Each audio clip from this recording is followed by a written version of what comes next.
March 17, 2009, Lieutenant Commander Walter Francis Fitzpatrick III filed a criminal complaint for treason against Barack Hussein Obama II following the deployment of U.S. Army troops into Samson, Alabama to perform law enforcement activities after a shooting. In his complaint, filed with the U.S. Attorney for the Eastern District of Tennessee, Fitzpatrick wrote, "You have broken in and entered the White House by force of contrivance, concealment, conceit, dissembling, and deceit. Free from constitutional restraint and following your criminal example, military commanders deployed U.S. Army active duty combat troops into the small civilian community of Samson, Alabama last week in a demonstration of their newly received despotic domestic police power.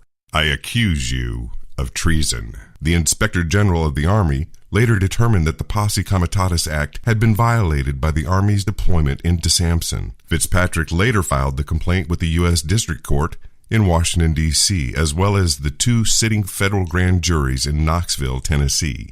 Because no one at the federal level would act upon the complaint, Fitzpatrick filed it with his county grand jury in Monroe County, Tennessee. Unbeknownst to him, he was about to uncover massive corruption in Monroe County, the greater judicial district, and the entire state of Tennessee, which for decades had caused hundreds, if not thousands of citizens the loss of their freedom from corrupted grand juries, judges, prosecutors, trial juries, and crooked sheriff's departments. Ultimately, Fitzpatrick learned that the juries in Monroe County were rigged in violation of the law, that the grand jury foreman functioned as an advocate for the presiding judge and not for the people of the county, and that police reports of alleged incidents were never produced. Defendants were indicted routinely by grand juries which operated under the control of the prosecutor without the independence granted them by the Fifth Amendment to the Bill of Rights. When Fitzpatrick discovered that Gary Petway, the grand jury foreman, had been serving in the position for 20 years or more, he petitioned local law enforcement to take action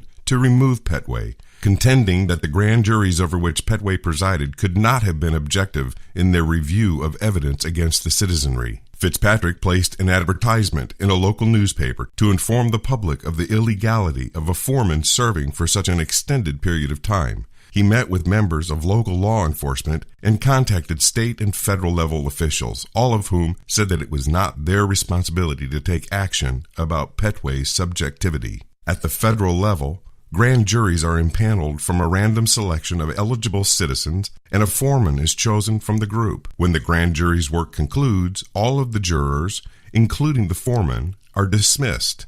In Tennessee, however, grand jury foremen are retained for decades, rendering them patronage employees of the court to do the judge's bidding.